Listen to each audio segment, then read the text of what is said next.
tempo en musculation va significativement impacter la manière dont le muscle sera stimulé et surtout la manière dont le muscle va s'adapter à l'effort. Et ça va avoir un impact direct sur est-ce qu'on va réussir à prendre du muscle efficacement ou pas.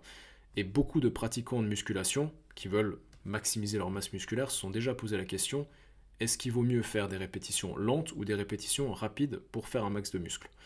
Et pour comprendre lequel est le plus pertinent, si réellement il y en a un des deux qui est plus pertinent, on va voir si c'est le cas ou pas, il faut déjà voir comment est-ce que ces deux types de stimulation agissent sur le muscle. Donc déjà, d'un point de vue des répétitions rapides, on a deux adaptations qui vont majoritairement se faire.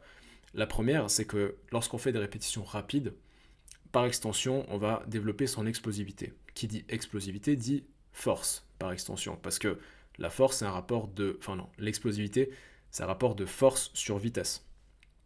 Donc si on travaille son explosivité, on travaille par extension sa force. Pas aussi efficacement que si on faisait purement de la force, mais vous m'avez compris. Donc plus de force égale plus de performance par la suite, même sur des répétitions un peu plus longues, donc capacité de mettre plus lourd, de faire des exercices plus avancés, etc. La deuxième adaptation qui va se faire, ça va être au niveau métabolique. Lorsqu'on enchaîne un maximum de répétitions sur un temps donné, on va avoir ce qui s'appelle du stress métabolique qui va se mettre en place dans le muscle. Donc on va avoir un maximum d'acide lactique qui va s'accumuler, c'est ce qui cause justement la brûlure musculaire. Et cette brûlure musculaire, par la suite, elle va impacter le muscle positivement du point de vue de sa croissance. Donc on va avoir une meilleure croissance musculaire lorsqu'on stimule le muscle métaboliquement parlant. Donc ça, c'est deux impacts intéressants, je trouve, des répétitions rapides. Maintenant, lorsqu'il s'agit de répétitions lentes, je trouve que les deux points principaux qui sont, selon moi, intéressants en musculation, ça va être d'une part l'adaptation nerveuse entre le cerveau et le muscle.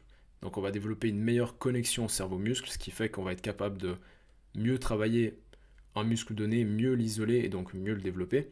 Forcément, par exemple, si j'ai un retard au niveau, beaucoup de personnes ont de la peine à sentir leur dorsaux, faire des répétitions lentes en tirage, ça peut être intéressant au début pour mieux sentir son dos, mieux sentir où est-ce qu'il faut que ça travaille, pour ensuite pouvoir envoyer un peu plus lourd et faire peut-être plus de reps avec plus d'explosivité, etc.